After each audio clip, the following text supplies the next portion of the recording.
Girassol Jornal, terça-feira, boa noite, bem-vindo aos serviços primários de saúde. Cobertura em Luanda ainda não está nos níveis desejados.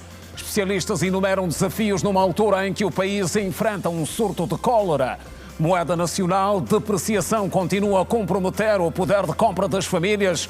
Kwanza está estagnado há um mês na casa dos 912 por dólar.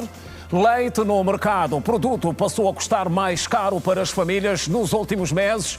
O preço do saco de 25 quilos varia entre 180 e 150 mil kwanzas. Alimentação escolar, decreto presidencial que cria o Programa Nacional foi aprovado hoje em Conselho de Ministros.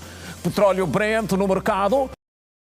Ele registrou baixa de 1,77%, abriu a negociar nesta terça-feira no preço de 76,17 dólares. Leste da República Democrática do Congo, escalada de conflito continua na província do Kivu do Norte. Representações diplomáticas foram atacadas por manifestantes. É o Girassol Jornal que acontece também com o melhor do desporto. Bem-vindos.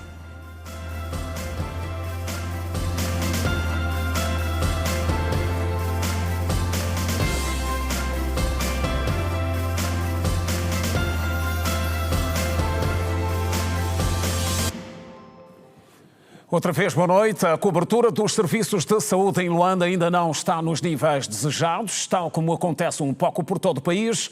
A garantia dos cuidados primários continua a ser um desafio, sobretudo numa altura em que o país enfrenta um surto de cólera. A carência de médicos para várias especialidades é também vista como preocupação que carece da solução imediata. Até 2027, o Ministério da Saúde pretende completar a cifra de 38 mil profissionais formados. Destes, 3 mil são médicos de várias especialidades.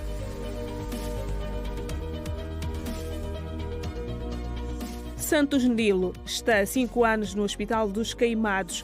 Parte do seu tempo entre aspiradores de secreções, bisturis, pinças, tesouras, afastadores, agulhas e outros aparelhos. O cirurgião é aquele que faz as coisas, quer dizer, a sua mão, quanto mais faz as suas cirurgias, mais habilidade que o indivíduo ganha. E eu tenho essa ambição e gosto mesmo daquilo que eu faço. Tive um professor, o Dr. André.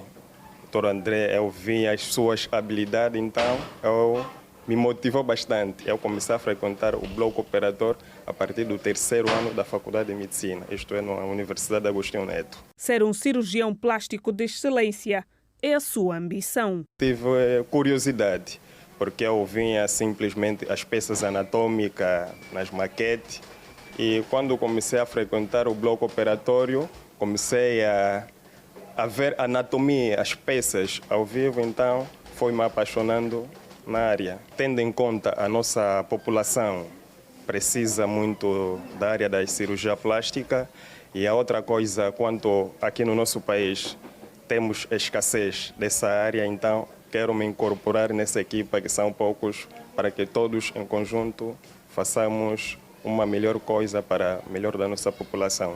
Uma realidade que é do conhecimento da Direção Provincial da Saúde de Luanda. Manuel Varela diz que o incremento de médicos especialistas e outras carreiras é cíclico. E numa altura em que a província enfrenta o surto de cólera, o gestor público entende ser fundamental a atenção às condições nos cuidados primários. Continuamos a ter insuficiência em recursos humanos nas mais diversas unidades sanitárias. Por outro lado, falando de infraestruturas, temos consciência que, a nível dos cuidados primários, é preciso incrementar o número de unidades, sejam postos e centros de saúde, a nível dos nossos municípios. E com esta divisão política administrativa, portanto, há realmente esta necessidade que, digamos, é urgente e imediata. Mas mesmo assim, nós, perante os desafios que nós temos pela frente, temos dado uma resposta à altura dos surtos e demais problemas que temos estado a enfrentar. Diretor Provincial da Saúde de Luanda, Manuel Varela, quando falava por ocasião do Dia Nacional do Médico. E em relação à situação da cólera no país, a última atualização do Ministério da Saúde dá conta de 72 novos casos registrados nesta segunda-feira. O município de Cacoaco continua a ser o epicentro da doença, tendo notificado 28 casos. Ingombota 4, Viana 3 casos, Molevos 2, Kazenga 2, Quilamba Quiache 1 e Maianga 1 caso. Na província do Bengo foram notificados 11 casos no município do Dande, 11 no Panguila e 1 no Quibache. Na província de Icoli-Bengo foram registados 7 casos, todos no Sequel. No Ambo foi notificado um caso no município do Caxiungo. Desde o início do surto foram reportados um total de 1.153 casos, 789 na província de Luanda, 208 na província do Icoli-Bengo e 147 na província do Bengo, 3 na província de Malange e na província do Ambo e 2 na província da Huila, dados que as autoridades devem atualizar nas próximas horas. Na província de Cabinda, a expectativa dos munícipes é grande em torno do surgimento dos novos municípios. No quadro da nova divisão político-administrativa do país, a população espera que a medida resulte na rápida melhoria das condições sociais, sobretudo nas zonas onde o nível de vulnerabilidade é maior. Os administradores do Necuto e Miconge já foram apresentados às populações dos seus respectivos municípios. Depois da tomada de posse, agora são chamados a trabalharem a favor das comunidades. As expectativas são muitas por parte dos munícipes. Esperam melhorias nas áreas de infraestruturas, vias de acesso, água e energia. Os munícipes acreditam também que dias melhores poderão surgir com a nova divisão político-administrativa. É um grande motivo de satisfação, porque cada vez estamos a aproximar a nossa administração junto à nossa população. Como o desenvolvimento parte dos municípios e nós sempre, a comuna nunca beneficiou quase nada. E essa expectativa, assim que vai se efetivar, esperamos que tudo que nos tem carecido, tanto como infraestruturas, vias de comunicação, luz e água, escolas e hospitais, será efetivado. Essa é a nossa expectativa. Um município precisa de várias condições. Saúde, e todas as infraestruturas deverão estar aqui colocadas para poder trabalhar, para poder atender a sua população. Os administradores estão cientes das preocupações que as populações apresentam e prometem tudo fazer para melhorar a qualidade de vida dos cidadãos. Estamos gratos pela recepção calorosa e acolhimento a este ato que testemunha a minha apresentação oficial como administrador municipal de Necuto, pelo que nos comprometemos diante dos presentes dedicar todo o nosso saber, empenho, entrega, abertura, diálogo e liderança de proximidade à população. Estamos cientes dos desafios que o município nos vai proporcionar, mas nós não desistiremos e que frente será sempre o caminho certo. A governadora de Cabinda pediu aos novos responsáveis mais trabalho e dedicação, dando prioridade às questões básicas da vida social. O Necuto esteve agregado a Bocuzal e o Miconge esteve agregado a Belize. Para nós é uma grande satisfação pôr os nossos melhores quadros à frente desses municípios que acabaram de nascer agora. São pessoas competentes, são pessoas que já deram provas que podem perfeitamente fazer uma boa governação de proximidade, estar com as nossas populações, saber ultrapassar os desafios que venham e que sabemos perfeitamente que para este tipo de cargos os desafios ali estão, mas eles certamente que têm a capacidade, a instrução de saberem ultrapassar os mesmos desafios e tornar essas zonas, tanto Miconge como o município, bons sítios para se viver. Os dois municípios resultam da Lei número 14/24 de 5 de janeiro, que estabelece a divisão político-administrativa da província.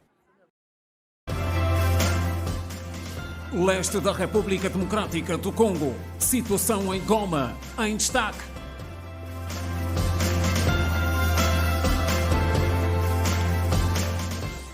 O Conselho de Ministros apreciou e aprovou hoje o projeto de decreto legislativo presidencial que estabelece os princípios gerais relativos à organização e aplicação da estrutura indiciária das tabelas salariais, dos subsídios e suplementos remuneratórios da função pública e recomendou a sua aprovação pelo Presidente da República enquanto titular do Poder Executivo na sua primeira sessão ordinária sob orientação do chefe de Estado.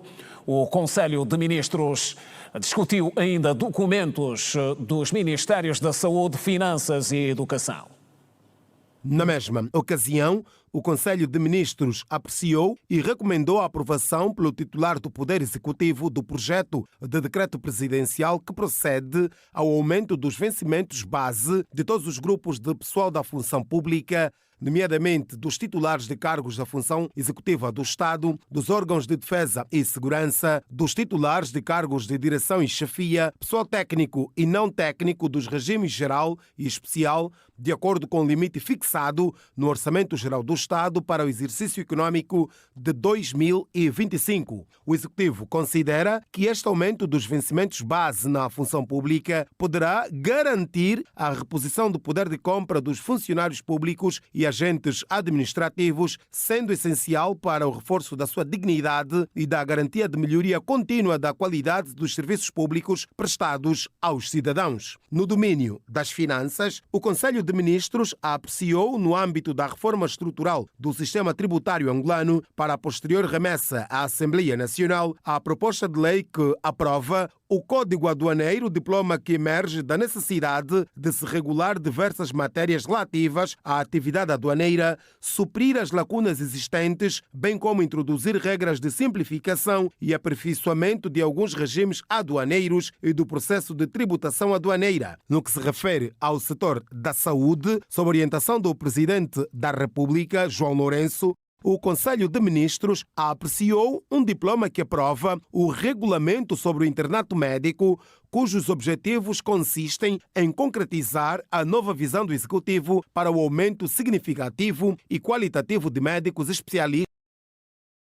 Relativamente ao setor da educação, o Conselho de Ministros apreciou os projetos de decretos presidenciais que aprovam os seguintes instrumentos: Programa Nacional de Alimentação Escolar e o regime jurídico do subsistema de educação de adultos. Já no domínio dos petróleos e gás, o Conselho de Ministros apreciou 2 diplomas com realce para o projeto de decreto presidencial que atribui à concessionária nacional os direitos mineiros de prospecção, pesquisa, avaliação, desenvolvimento e produção de hidrocarbonetos na área de concessão do bloco CON3 e aprova o contrato de partilha de produção celebrado entre a concessionária nacional e a Walcott Limited nos termos negociados entre as partes. Quanto ao setor dos transportes, o Conselho de Ministros apreciou um diploma que aprova o Programa Nacional de Facilitação do Transporte Aéreo, PNFTA. Ainda nesta que foi a primeira sessão ordinária de 2025, o Conselho de Ministros apreciou o projeto de decreto presidencial que aprova o Plano Estratégico da Inspeção-Geral da Administração do Estado para o período de 2024-2027. No setor das relações exteriores, o Conselho de Ministros apreciou vários memorandos de cooperação.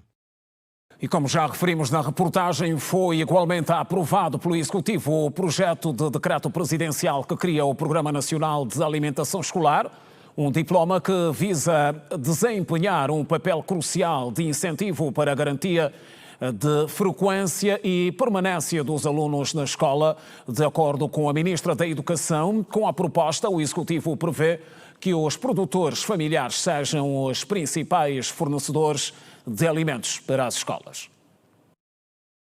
O programa Merenda Escolar é de âmbito nacional e dele beneficiam, ou pelo menos deviam beneficiar, os alunos matriculados em todas as escolas do ensino primário, sejam públicas ou privadas, em regime de comparticipação, o que não acontece até o momento, segundo admitiu nesta terça-feira a Ministra da Educação. Luisa Grilo, que falava aos jornalistas à saída da primeira sessão ordinária do Conselho de Ministros de 2025, referiu que o modelo de merenda escolar aplicado até agora era de alguma forma discriminatório, uma vez que não abrangia todos os alunos, tendo justificado desta forma a criação do programa de alimentação escolar.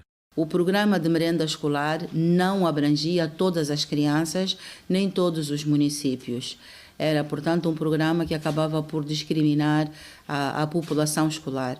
Com o programa de alimentação escolar, vamos passar a dar uma refeição quente, adequada à cultura alimentar de cada uma das nossas comunidades, onde o fundamental é a comunidade e a agricultura familiar.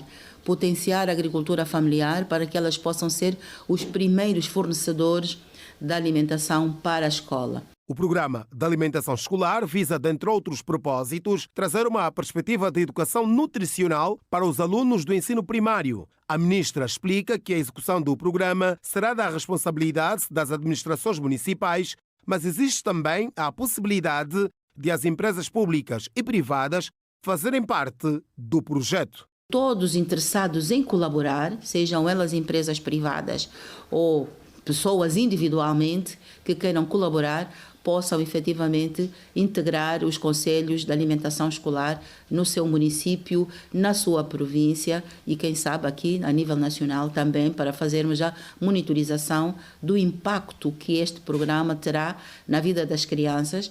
Por um lado, porque vai ajudar a elevar os níveis de aproveitamento escolar e vai também contribuir para a redução das taxas de abandono escolar. Quanto aos fornecedores, a ministra Luisa Grilo refere que o programa de alimentação escolar vai ser sustentado fundamentalmente pelos produtores familiares que são acompanhados pelos diversos projetos de apoio à agricultura familiar. Todos aqueles que estão na cadeia de produção podem fornecer como? Vender às administrações municipais os seus produtos. Portanto, encontram na escola um lugar certo para comercializar a sua pequena produção. Este é o fundamental. Os preços serão fixados em função de cada uma das localidades e em função dos fornecedores. Como eu disse, a responsabilidade é do administrador municipal, que vai certamente catalogar os grandes fornecedores e os pequenos, sobretudo a agricultura familiar é feita nos municípios e eles conhecem onde estão os produtores e esses produtos podem ser comercializados diretamente à administração, que os fornece a cada uma das escolas do pré-escolar e do ensino primário. Para o governo, o programa de alimentação escolar vai contribuir para o crescimento e desenvolvimento biopsicossocial das crianças nas escolas. Desta forma, o programa de alimentação escolar apresenta-se como uma política essencial de promoção da educação, proteção social, saúde, equidade de género e segurança alimentar e nutricional em contexto escolar. A moeda nacional continua estagnada há um mês nos 912 kwanzas por dólar face à taxa de câmbio do Banco Nacional de Angola. O kwanza depreciou 9% no ano passado, facto que continua a comprometer o poder de compra das famílias. Acredito que a cesta básica continua elevada. Os produtos estão muito caros, caríssimos mesmo. A moeda nacional está praticamente estagnada nos 912 kwanzas por dólar há um mês, depois de ter registrado este número em dezembro. O kwanza depreciou cerca de 9% em 2024, depois de ter atingido um máximo histórico de 951,5 kwanzas por dólar em outubro e recuperado ligeiramente nos últimos meses do ano. Apesar disso, esta recuperação não se reflete na vida das famílias, ou seja, os preços dos bens de primeira necessidade continuam a sufocar os cidadãos. A situação está muito difícil, as coisas estão muito caras, não desceu nada. A caixa de coxa está 22 mil kwanzas. O arroz está 23, 25, a caixa de massa está 10 mil kwanzas. Especialistas consultados pela Rede Girassol entendem que o mercado registra um aumento da oferta da moeda estrangeira e pouca procura, o que provocou um equilíbrio entre o kwanza e o dólar. Para o economista e diretor do Centro de Investigação Econômica da Universidade de Lusíadas de Angola, este cenário remete para 2017, quando o país teve uma taxa de câmbio fixa, situações que não são favoráveis para a economia. Quando a nossa inflação é maior do que a inflação dos produtos externos, nós temos que desvalorizar o Kwanza se queremos manter a competitividade, se queremos manter a relação entre o preço dos nossos produtos e o preço do produto externo. Porque se o preço do nosso produto sobe mais do que sobe o preço do produto externo, se nós deixamos a taxa de câmbio igual, o que é que acontece? Os nossos produtos tornam-se cada vez mais caros relativamente aos produtos externos e, portanto, a nossa economia perde competitividade. Portanto, para que uma economia mantenha a competitividade, é preciso manter uma taxa de câmbio real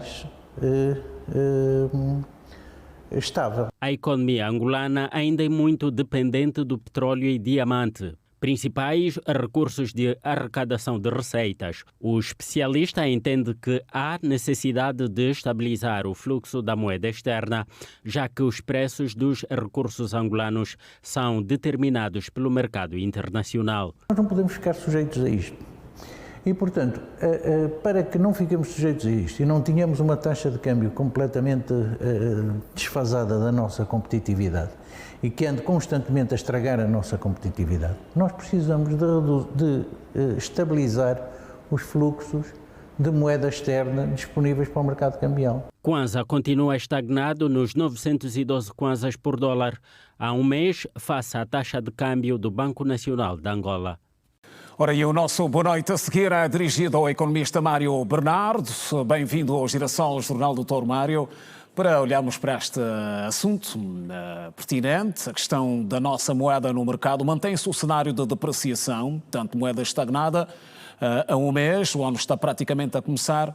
O que é que isto denuncia a começar o ano? Muito boa noite, Simeão. Boa noite, caros telespectadores.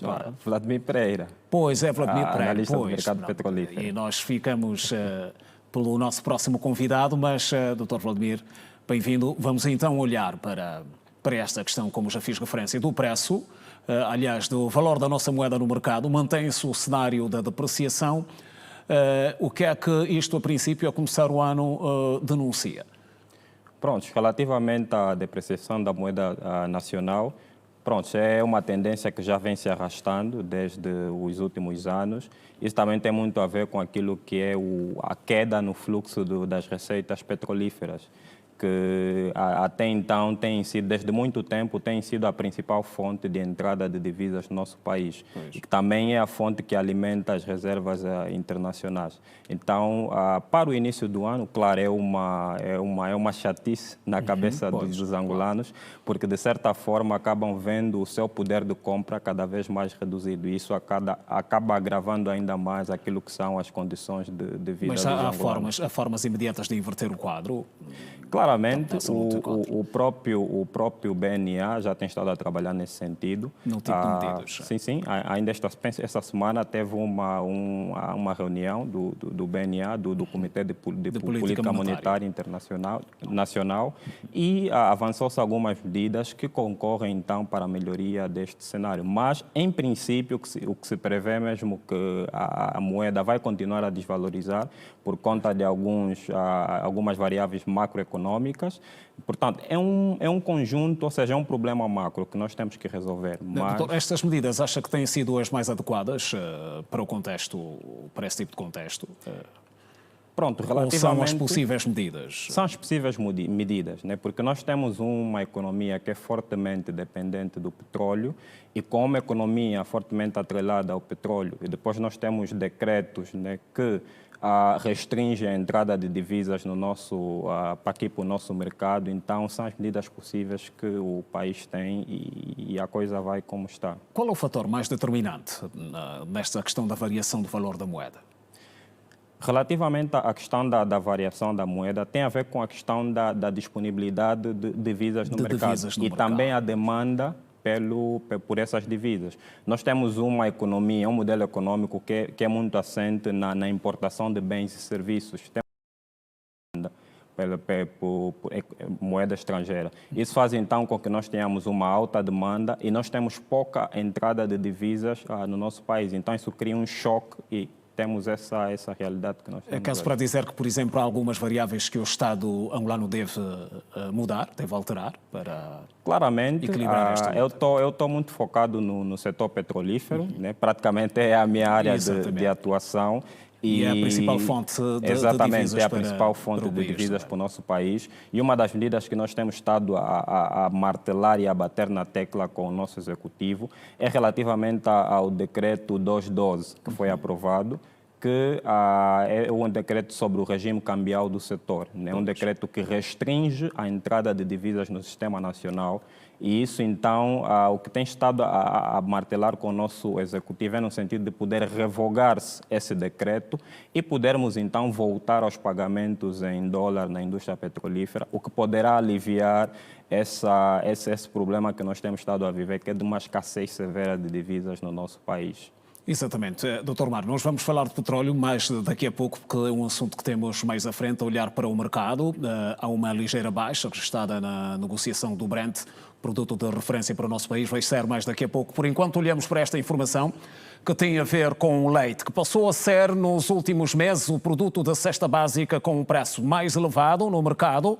Para a compra de 1 kg de leite em pó, as famílias gastam atualmente 4.500 kwanzas. O preço do saco de 25 quilos varia entre os 150 e os 180 mil kwanzas.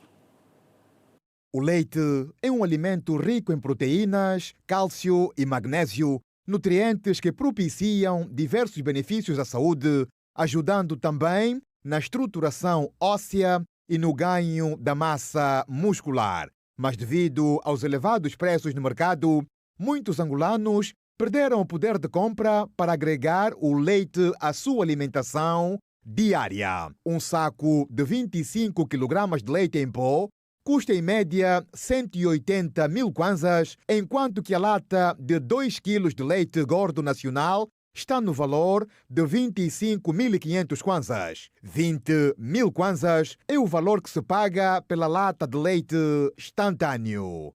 O saco de leite Nutri está 130 mil. O saco de leite Momo está 180 mil kwanza, que o quilo é 4,5, o instantâneo é 3.500. Nido, a lata de nido instantâneo está 23 mil, de nido gordo está 25 mil. O Momo está 16 mil kwanza. Está muito caro, porque na loja está a sair caro. Nós estamos a ganhar a percentagem de 1.000, 2.000 kwanza na lata. O conselho que eu deixo é que o nosso governo, o nosso pai grande, veja pela situação da cesta básica. O leite, você que não tem 4.000 kwanza não consegue tomar o leite, a não ser vai comprar esses pacotinhos de 100. Agora, como é que fica assim, nós, povo angolano? Está mal. Está mal mesmo, a fome é que está a matar, as coisas não estão bem. O litro de leite líquido de fabrico nacional está a ser vendido ao preço de 1.800 kwanzas, quando o importado está a custar no mercado 1.000 a 1.200 kwanzas. O nacional é mais caro lá em Angola, porque uma vez que é feito aqui em Angola, poderia ser mais barato. Tendo em conta que o país também é produtor de leite, os preços dos produtos nacionais, numa certa lógica, deveriam ser mais baixos. O conselho que eu posso deixar, as coisas têm que descer, o leite tem que descer. Só mesmo já aqui na praça já não está a andar mais nada o leite. Está muito caro. As vendedoras dizem que o negócio do leite já não está a ser rentável devido aos preços altos nos grandes armazéns e que a população já não está a fazer o uso do produto. O saco de 25 kg, o leite gordo do saco custa 180 mil kwanza e o instantâneo custa 150 mil kwanza. Peço aos governantes que baixem um pouquinho os preços da cesta básica, porque estão muito alto mesmo. Porque nós, os comerciantes, está sempre a adquirir os produtos. O leite, por conter boas quantidades de cálcio, magnésio e fósforo, é importante para a formação, fortalecimento e manutenção da saúde dos ossos. E nos últimos 3 anos, Angola gastou em média o equivalente a 16 mil milhões de dólares por ano com o serviço de dívida. Os dados foram avançados nesta segunda-feira pelo Ministério das Finanças. O Plano Anual de Endividamento prevê captar este ano 13,2 bilhões de kwanzas, uma projeção de cerca de 14 mil milhões de dólares no câmbio atual do Banco Nacional de Angola. Esta segunda-feira, durante a apresentação do Plano Anual de Endividamento 2025, a Ministra das Finanças, Vera Daves, estimou que no final do exercício estas cifras levam à redução do estoque da dívida em 58 mil milhões de dólares. De 2025, em que contamos com um serviço de dívida governamental de aproximadamente 13,2 bilhões de kwanzas, cerca de 13,53 mil milhões de dólares, uma projeção de captações de cerca de 14,6 bilhões de kwanzas, cerca de 3 mil milhões de dólares, cifras que nos levam a uma projeção do estoque da dívida no final do exercício de 57,4 bilhões de kwanzas, cerca de 58,61 mil milhões de dólares, representando cerca de 63% do PIB. Para tal, o Executivo conta com 7,70 mil milhões de dólares de financiamento interno e outros 7,23 mil milhões de dólares será externo. Nós contamos poder contar com o apoio dos financiadores no mercado interno e no mercado externo, não é? A nossa perspectiva é enfrentarmos este ano um serviço de dívida que pode ascender aos 13 mil milhões de dólares, mais ou menos equivalente, e para isso nós temos a possibilidade de poder vir a financiar cerca de 14 mil milhões. Entre os maiores credores onde Angola obtém dívida estão a China com 15 mil milhões de dólares, Reino Unido 14 mil milhões e o Banco Mundial com 7 mil milhões de dólares. Relativamente à dívida com a China, o governo refere que colocou numa posição equilibrada. Essa dívida já chegou a atingir cerca de 20 mil milhões de dólares nos anos de 2017 e atualmente, em termos gerais, a dívida com a China ascende a 10 mil milhões de dólares. Ou seja, ela está numa trajetória descendente. Se as condições macroeconómicas e do ponto de vista de produção de petróleo mantiverem-se nos níveis atuais, será possível ir projetando essa redução ou a extinção dessa dívida para os anos de 2028. O Plano Anual de Endividamento é uma estratégia para garantir a estabilidade macroeconómica do país. Ora bem, contas sobre a vida do país e acabo de receber o Dr. Mário Bernardo. Chegou para olharmos então para essas contas. Estamos em instantes a olhar para a questão do valor da nossa moeda no mercado e agora os números em relação à dívida. Na opinião do Dr. Mário, a olhar já agora para aquele que tem sido o nível de evolução, tanto valorização como depreciação da nossa moeda, o que é que se lhe oferece dizer? Portanto, como é que estamos já agora a terminar o primeiro mês do ano? Bem, nós em 2024 foi de facto um ano extremamente difícil. Nós temos um orçamento que, sob o ponto de vista de execução, está na ordem de 60% a 70%. E temos dentro da economia ainda os principais demónios, não é? Portanto, o desemprego, mais de 2 milhões de jovens no desemprego, tanto um volume de inflação em torno de 27,6% e temos uma velocidade de desvalorização da nossa moeda que reflete o desempenho da nossa economia. Ora, 2025 efetivamente foram feitas, sob o ponto de vista de projeção, algumas correções que dão-nos um cenário de alguma esperança, mas temos ainda um volume de incerteza muito grande em função da grande exposição do nosso mercado face à própria conjuntura internacional, face aos grandes mercados internacionais. Começamos o ano logo com a tomada de posse do Presidente Trump, que trouxe um conjunto de medidas que têm de forma indireta impactos para nós, portanto, diretamente. E como é que podemos olhar para essas medidas? Portanto, nós estamos num cenário de bastante incerteza. Como é que o nosso caso encaixa-se dentro dessas medidas? Para já, o que é recomendável é uma certa prudência, não é? Portanto, aqui somos desafiados a encarar isso de duas formas. Primeiro, nós temos uma exposição muito grande à zona euro, que é o nosso principal mercado de importação. Nós importamos bens e serviços maioritariamente da Europa e mais de metade da nossa economia depende da importação. Há uma forte pressão no aumento das tarifas por parte da zona euro, por parte dos Estados Unidos da América, o que significa dizer que há, sob o ponto de vista de evolução de preços, não é, uma variação extremamente alta. Para nós, isso nos remete a que situação? Vamos ter um ano... Para já, nós avançarmos, para a nossa moeda? Avançarmos efetivamente com as reformas que é necessário para a diversificação econômica, né? Portanto, não há outra saída. É, desse ponto de vista, uma oportunidade, porque com a pressão, com o posicionamento da América face ao mercado europeu, face ao mercado asiático, a África acaba sendo uma porta de saída, tanto para os americanos como para os europeus. Precisamos organizar a casa e fazer efetivamente o nosso país uma alavanca para essas grandes nações face à potência. Daí, melhorar inicialmente o ambiente de negócio, porque a produção é aquela variável fundamental para a economia, só ela gera emprego. Nós temos desafios efetivos em relação à própria produtividade, que é bastante baixa em relação à própria competitividade. Eu queria que o doutor olhasse mais ou menos para uma questão que é a seguinte. Em termos de poder de compra das famílias, nós temos situações no mercado em que determinados produtos que são importados chegam a ter um preço mais baixo em relação a produtos nacionais. Como é que se explica esses cenários? Porque nós temos variáveis... Não é? Como é possível eu comprar o leite nacional, por exemplo, a um preço mais elevado do que o leite importado? Muito boa pergunta. O custo de produção em Angola é extremamente alto. Nós temos um custo logístico extremamente alto. Parte daquilo que se produz internamente tem como fonte de alimentação, ou seja, as matérias-primas vêm ainda do exterior.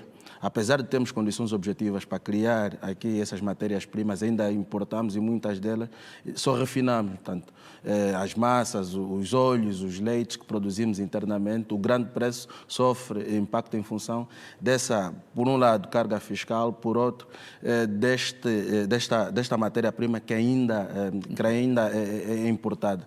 Ora, para quem produz, precisa de mecanização, precisa de insumos, toda essa componente é importada, precisa efetivamente de maior know-how para poder tirar proveito do ponto de vista de aumento da produtividade por hectare.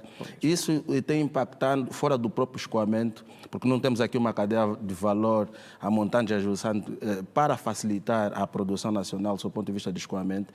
Isso faz com que a nossa produção interna efetivamente ainda enfrenta muitos desafios.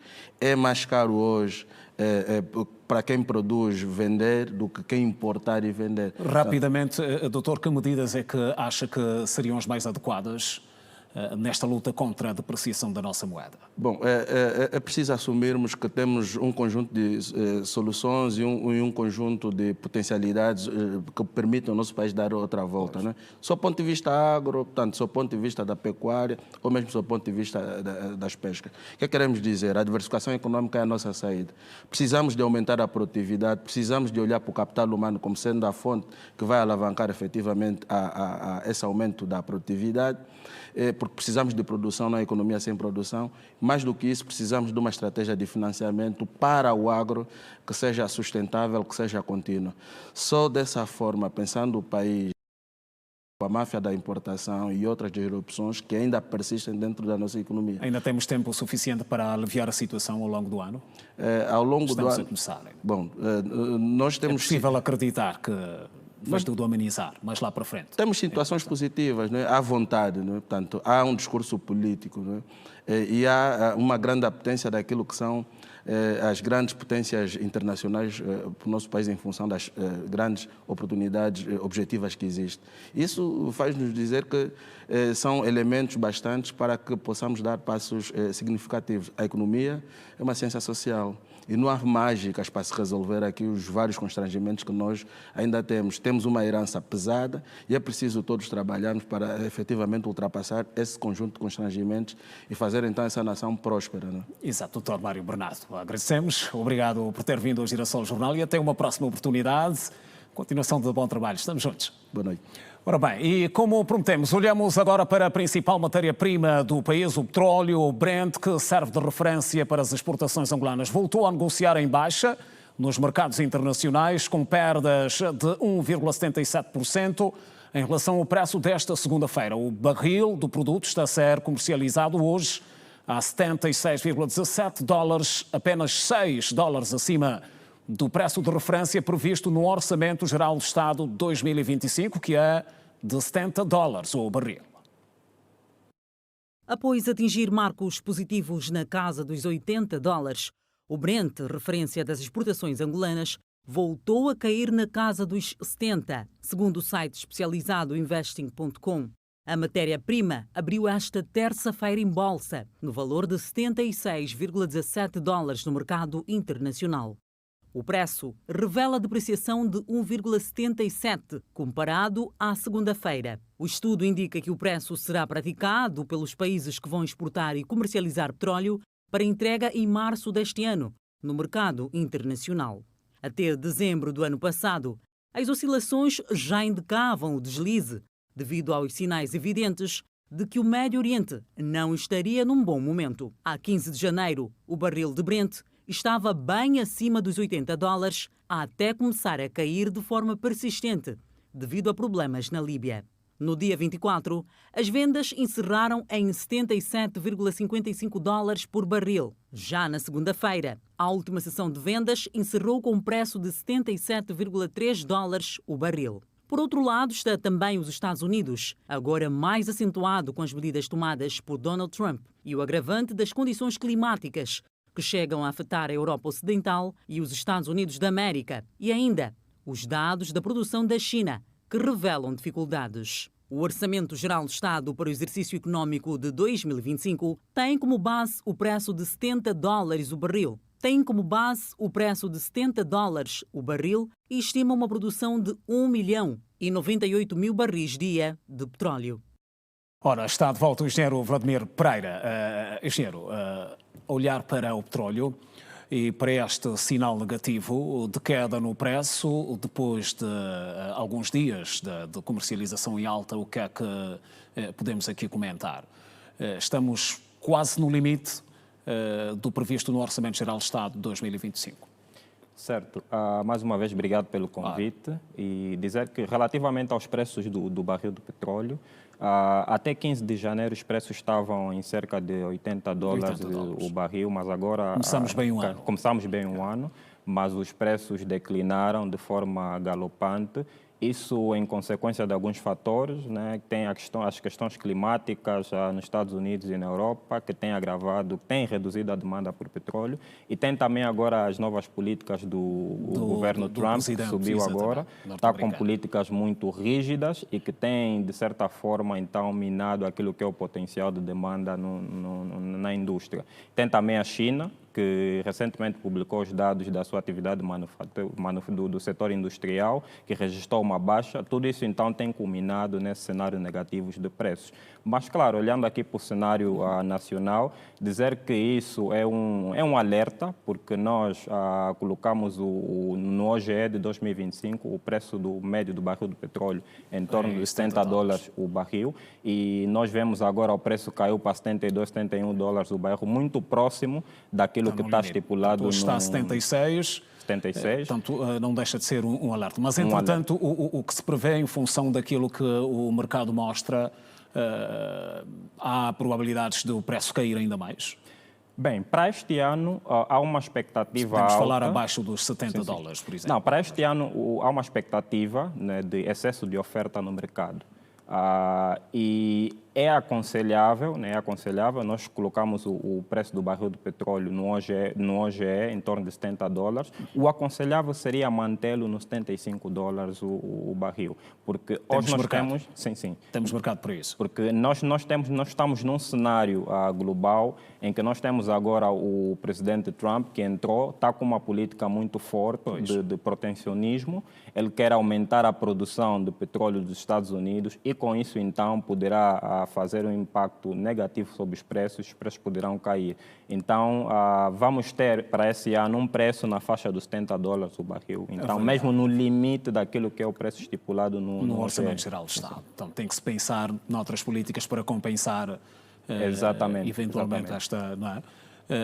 E que políticas seriam estas?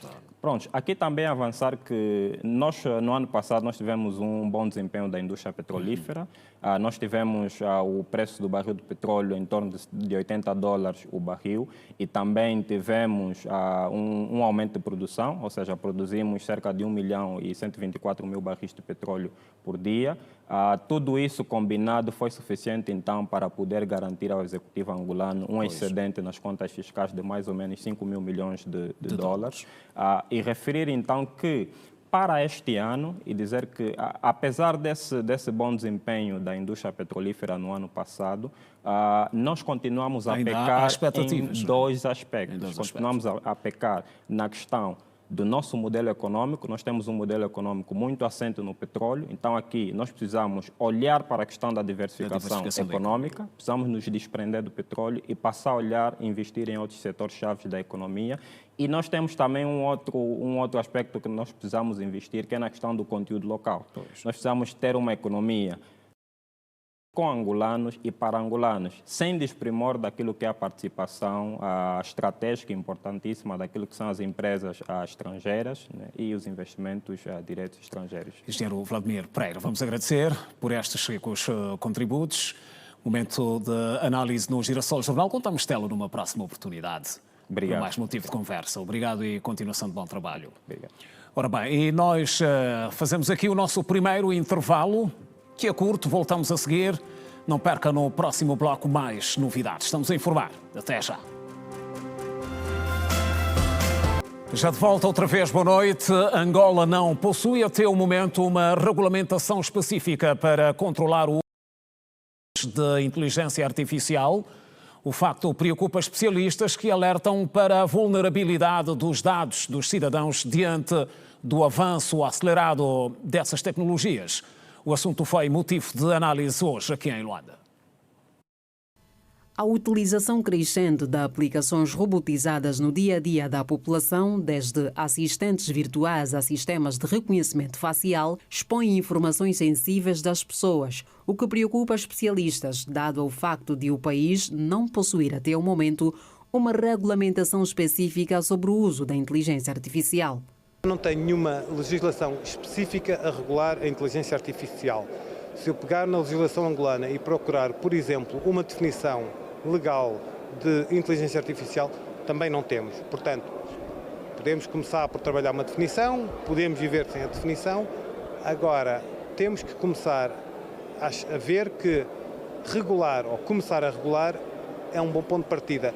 Mas não podemos ter pressa, porque se tivermos pressa, muito facilmente vamos impedir a inovação. O que é que o quadro constitucional angolano considera imprescindível para o desenvolvimento da economia angolana, para a edificação da paz e da cidadania angolana e, com base nisto, então, estabelecer as diretrizes para a regulamentação da inteligência artificial, para o uso da inteligência artificial. Segundo a consultora Nádia Ribeiro, a ausência de um quadro legal específico pode abrir precedentes para o uso indevido de informações pessoais, o que coloca em risco a privacidade dos angolanos. As pessoas têm que ter noção que os dados pessoais hoje em dia são vistos como, ainda no outro dia dizia um colega meu, a quarta commodity mais valiosa do mundo. E, portanto, nós não devemos disponibilizar os nossos dados pessoais sem sabermos a quem, porquê, para quê e por quanto tempo é que serão utilizados.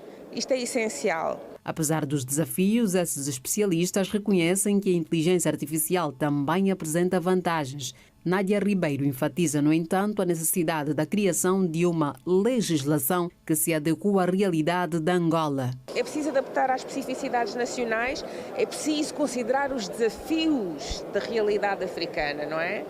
Portanto, não vamos fazer aquilo que às vezes se tem feito, que é olhar para a legislação das outras geografias e fazer o copy-paste. No contexto angolano, a Agência de Proteção de Dados, a ADP, desempenha um papel na fiscalização do uso de informações pessoais. A presidente do Conselho da Administração da ADP, Maria Pinto, reconhece que a regulamentação da inteligência artificial é uma necessidade urgente. O compromisso com a privacidade e a proteção de dados pessoais é essencial para garantir que o desenvolvimento da inteligência artificial não apenas avance tecnologicamente, mas também esteja alinhado com os valores e normas sociais num Estado democrático e de direito. As preocupações com a proteção de dados num cenário dominado pelas ferramentas de inteligência artificial estiveram no centro das discussões durante o seminário promovido pela ADP, em alusão ao Dia Internacional da Proteção de Dados, que se assinala a 28 de janeiro. Fora de portas, a escalada do conflito na província do Kivu Norte, na República Democrática do Congo, particularmente na capital Goma, continua, apesar dos avisos da ONU.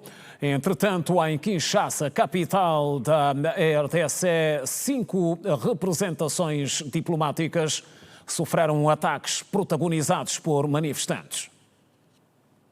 Os manifestantes incendiaram as embaixadas do Ruanda, França, Bélgica e Estados Unidos, em consequência das tensões que se registram no leste da RDC, depois que o grupo armado M23 ter tomado a cidade de Goma, capital do Kivu Norte. Em reação, o ministro dos Negócios Estrangeiros francês qualificou de inaceitáveis os ataques, enquanto assegurou que tudo está a ser feito para garantir a segurança do corpo diplomático. Com vista a mudar o atual cenário, o Quênia anunciou para esta quarta-feira uma reunião de emergência para os Estados-membros da África Oriental. O presidente William Ruto sublinhou a necessidade de comparência dos seus homólogos do Ruanda e da RDC. Em meio ao aumento da escalada de tensões, a ONU alertou através do Programa Alimentar Mundial para a falta de alimentos na cidade de Goma, precisamente onde se verificam há 6 dias violentos combates em áreas residenciais entre o grupo rebelde M23 e as Forças Armadas congolesas. A situação só poderá piorar nas próximas horas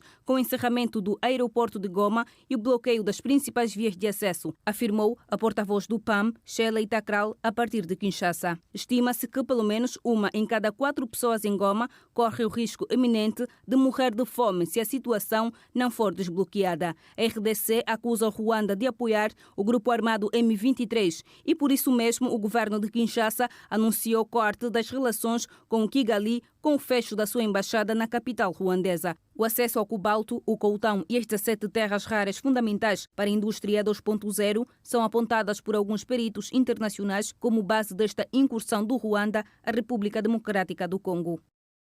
Brasil e Angola encabeçam a lista dos países de língua portuguesa com mais cidadãos deportados pelos Estados Unidos da América. Brasil e Angola encabeçam a lista dos países de língua portuguesa com mais cidadãos deportados dos Estados Unidos, enquanto São Tomé e Príncipe não recebeu qualquer cidadão deportado. Para Angola, serão deportados 662 cidadãos e para o Brasil, 38.677 cidadãos. Refira-se que o presidente Donald Trump assinou nos primeiros 3 dias do seu segundo mandato vários decretos a autorizarem a deportação massiva de imigrantes em situação ilegal, especialmente os que cometeram crimes e aqueles que já têm ordem de deportação. No total, serão deportados 1.445.549 cidadãos, segundo o relatório do Serviço de Imigração e Alfândega dos Estados Unidos da América.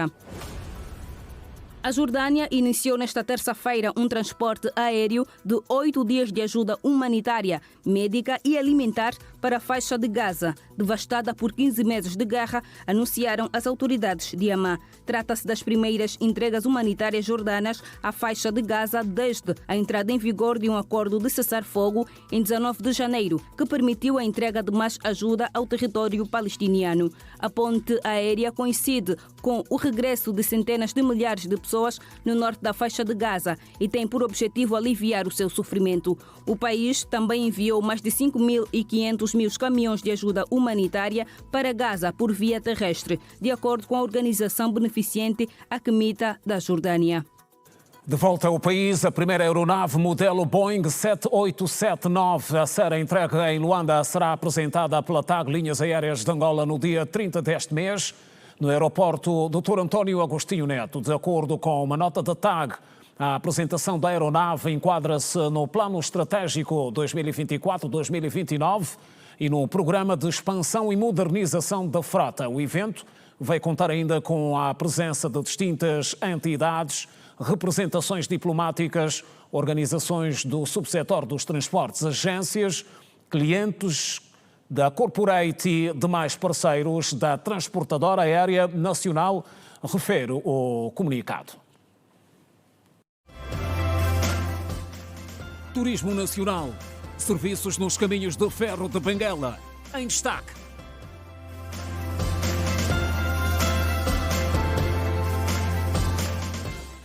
E é mais à frente. Por enquanto, falamos de desporto. Os Palancas Negras estão no grupo B do CAN 2025, ao lado do Egito, África do Sul e Zimbábue, de acordo com o sorteio que se realizou em Marrocos nesta segunda-feira.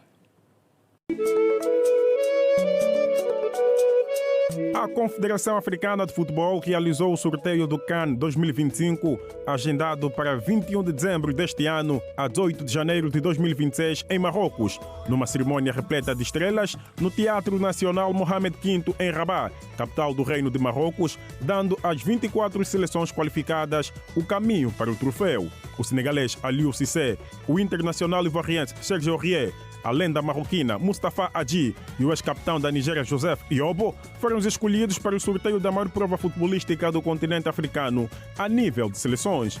Coube ao ex-técnico do Senegal e antigo capitão dos Leões de Teranga, Aliou Cissé, sortear a seleção nacional, inserida no grupo B, ao lado do Egito, 7 vezes campeão africano, África do Sul, que soma uma conquista do CAN, e Zimbábue. Angola estreia-se na competição diante da África do Sul a 22 de dezembro deste ano, às 20h30, no estádio de Marrakech. Os Palancas Negras voltam a cruzar-se com os Bafana Bafana na fase de grupos 12 anos depois. A última vez foi em 2013, no CAN realizado em terras de Nelson Mandela, com o triunfo dos sul-africanos por 2 bolas sem resposta.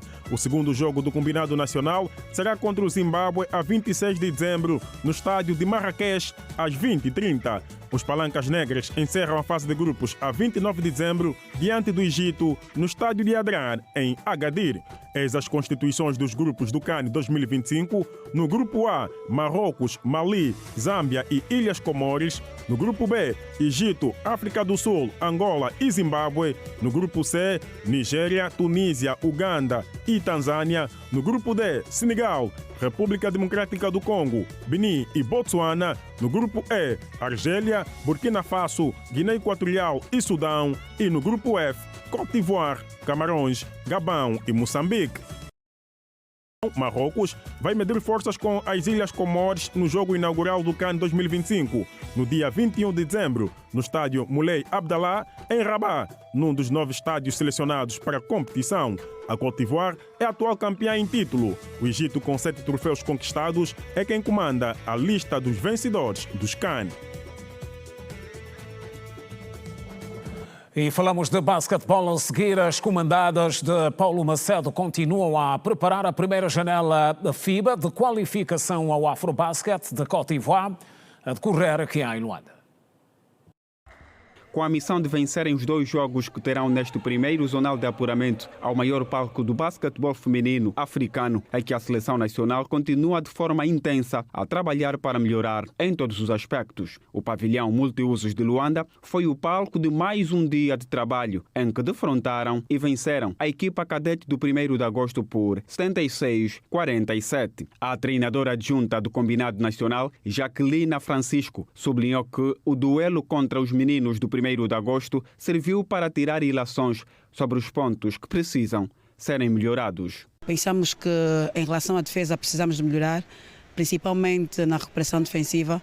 A equipa cometeu alguns erros nesse setor do jogo e vamos continuar a trabalhar para que, na realidade, a equipa apresente-se melhor nos próximos jogos de controle que nós vamos ter, para que no dia 3 e 4 tenha a seleção em condições ótimas de dar uma boa réplica, não só representar com dignamente o país, mas também garantir o apuramento. Sobre a extremo base e tal Malina Lucas, de 32 anos de idade, que se juntou recentemente aos trabalhos da seleção nacional, a técnica sublinhou que a jogadora já está a responder às exigências do corpo técnico. Bom, pensamos que estamos melhor entrosadas agora. Temos a Itali Lucas, que integrou a equipa no dia de ontem com treinos, não é? Apesar de ela ter chegado ao país no sábado, mas só ontem é que ela esteve presente nas sessões de treino. Ela está ainda numa fase de adaptação em relação àquilo que são os esquemas táticos da equipa, mas tivemos uma resposta positiva hoje, foi possível ver isso no dia de hoje. Quanto à integração da Sara Caetano, Jacqueline Francisco confirmou a presença da extremo base só no dia 2 de fevereiro. A Sara, nesse momento, só será dispensada do seu clube no dia 1. Ela terá um jogo às 16 horas e depois desse jogo ela vai embarcar. Teremos a Sara aqui no dia 2 de manhã para se treinar com a equipa. E nós também já temos estado em contacto permanente com a Sara. Temos fornecido à jogadora os esquemas táticos do ponto de vista ofensivo e defensivo para que ela não tenha tanta dificuldade quando chegar a Angola para poder integrar então a seleção nacional. A primeira janela de qualificação ao Afrobasket da Côte d'Ivoire acontece de 3 a 4 de fevereiro em Luanda, no pavilhão da Cidadela, com Angola e Moçambique a serem as únicas nações no evento. Mais um intervalo a seguir no Girassol Jornal. Voltamos daqui a pouco. Até já. Saudações renovadas. A vice-presidente do MPLA, Maraquiosa, recebeu nesta terça-feira em audiência individualidades nacionais e estrangeiras na sede do partido em Luanda. O momento serviu para a abordagem de questões de fórum político e social. Maraquiosa concedeu a audiência aos embaixadores de Cuba e Sérvia, bem como líderes de associações juvenis e religiosas. Fortalecer as relações entre o Partido dos Camaradas e o Partido Comunista de Cuba foi um dos pontos que esteve à mesa da audiência. No âmbito político-partidário, nós temos um acordo bilateral assinado no ano 2023, quando o camarada, Sua Excelência, Senhor Manuel Augusto, realizou uma visita a Cuba. Foi assinado este acordo de cooperação que tem que ver com a troca de informações entre os dois partidos, a cooperação em la formação de quadros, a cooperação entre partilhar informação entre os dois partidos sobre diversas questões, sobre questões de caráter interno do trabalho do partido e sobre a situação internacional. Os interesses mútuos existentes há 50 anos entre Angola e Sérvia não passaram despercebidos no encontro entre Maraquiosa e Milos Perisic. Partido Progressivo da Sérvia, partido em poder, da senhora Ana Brnabić, vice-presidente e atual presidente da Assembleia Nacional. Falamos também sobre as nossas relações de amizade que existem mais que 50 anos entre Sérvia e Angola, porque sabe-se que Sérvia foi o primeiro país da Europa que reconheceu a independência de Angola. E falamos também como e que podemos aumentar e estreitar a nossa cooperação, nossos laços de cooperação nos vários domínios da economia, da educação, saúde e outros domínios de interesse mutual. O empoderamento feminino e o apoio para a formação superior no exterior foram outros temas discutidos em audiências separadas. Discutirmos um pouco daquilo que é o empoderamento da jovem mulher e como galvanizarmos ainda mais todas essas políticas de executivos que acabam ou que estão a catapultar tanto o desenvolvimento das mulheres angolanas. Vamos aqui destacar uma iniciativa que será de âmbito continental, a longo prazo e a curto prazo e médio, será de âmbito nacional, que é a Conferência Women in Politics. Esta conferência inicialmente está prevista para o dia 31 de maio, para além do convite que acabamos de efetuar à Sua Excelência Vice-Presidente do MPLA, nós convidamos outras grandes figuras. Em 10 anos, cada ano mandamos para o Brasil 1000 estudantes, com o objetivo de poderem se formar em diversas áreas e depois virem contribuir para o desenvolvimento do país. Daí que nós entendemos vir para aqui para poder apresentar o projeto e ter então aquele apoio institucional para junto caminharmos e erguer essa linda nação. A vice-presidente do MPLA também ouviu alguns membros do Conselho de Igrejas Cristãs em Angola. Viemos encorajarem a continuarem a trabalhar e também aconselhar a continuarem a melhorar as políticas públicas, políticas voltadas à vida do cidadão. Estamos a trabalhar com o Ministério da Saúde, realizamos uma conferência de imprensa onde a Igreja mostrou a sua posição, palavra de aconselhamento aos fiéis, e nós continuaremos a trabalhar nesta direção para que a cólera rapidamente possa ser erradicada do nosso seio.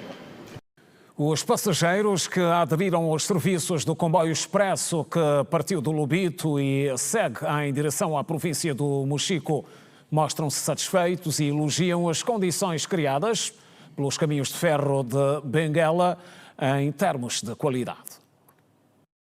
Angola oferece paisagens turísticas de tirar o fôlego, especialmente visíveis ao longo do corredor do Lobito. Eu sempre passo do Quase Sul naquele ano.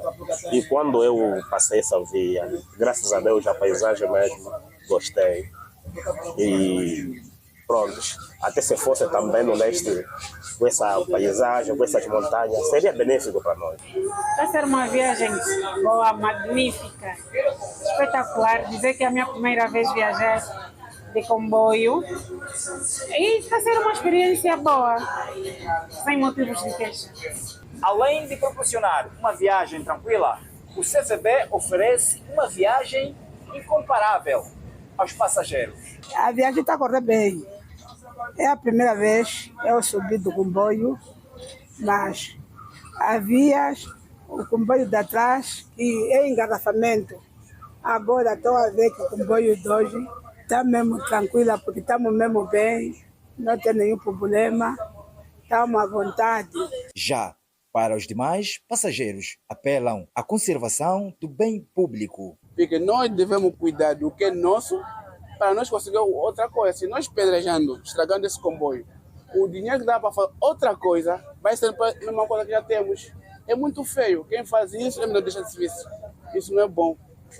Olha, eu aconselharia aos irmãos angolanos.